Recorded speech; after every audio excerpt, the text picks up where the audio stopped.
Hello everyone, welcome to my channel Rumi's recipe.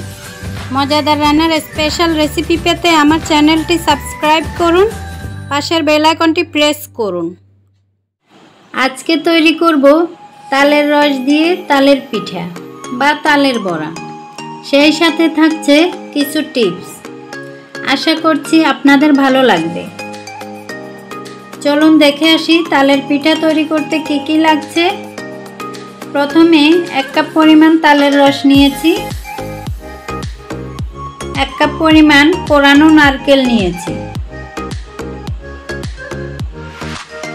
চালের গুঁড়ো 1/2 cup নিয়েছি,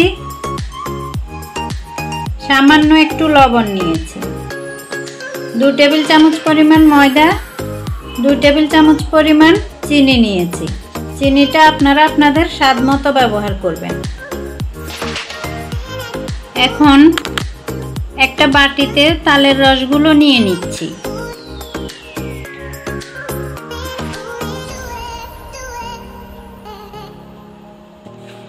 এখন এর মধ্যে একে একে সব কিছু দিয়ে দিব। প্রথমে দিয়ে দিচ্ছি চালের গুঁড়ো 1/2 কাপ পরিমাণ, এরপর ময়দা দিয়ে দিচ্ছি। ময়দা দেওয়াতে পিঠাগুলো অনেক সফট হবে। এরপর সামান্য একটু লবণ দিয়ে সব কিছুকে মিশিয়ে নিব।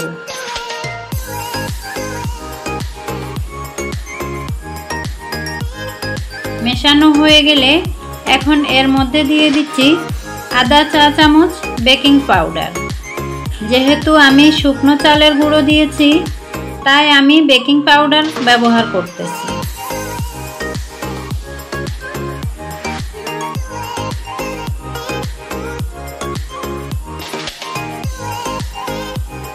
মেশানো হয়ে গিয়েছে। এখন আমি এর মধ্যে দিয়ে দিব 2 টেবিল চামচ পরিমাণ দুধের গুঁড়া। এতে পিঠাগুলোর টেস্ট অনেক ভালো আসবে।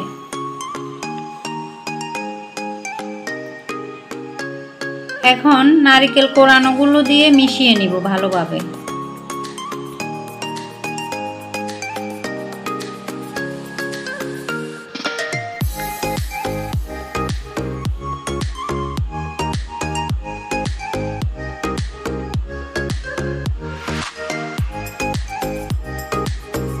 আমার এটা ভালোভাবে মেশানো হয়ে গিয়েছে। এখন আমি এটাকে ঢেকে রেখে দিব 20 থেকে 25 মিনিটের জন্য। এতে পিঠাগুলো অনেক সফট হবে। ফিরে এলাম 20 মিনিট পর। এখন আমি এটাকে ভালোভাবে আরো একটু মিশিয়ে নিব। এরপর আমি একটা প্যানে পর্যাপ্ত পরিমাণে তেল দিয়ে দিয়েছি।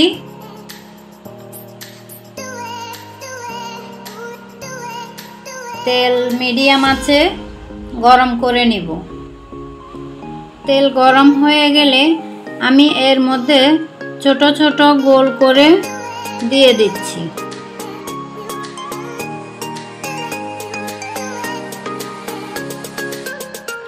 এখন একে একে সবগুলো এভাবে ছোট ছোট করে দিয়ে দিব।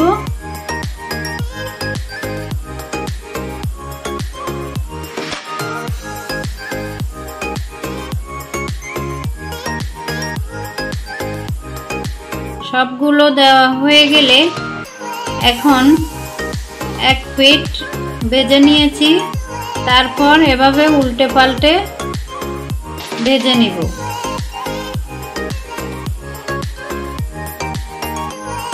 মিডিয়াম হিটে 5 মিনিটের মতো লালচে কালার করে ভেজে নিয়েছি।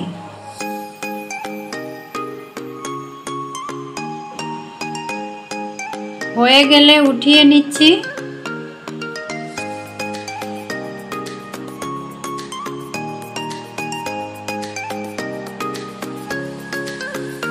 দেখলেন তো কত সহজেই তৈরি হয়ে গেল মজাদার তালের পিঠা বা তালের বড়া।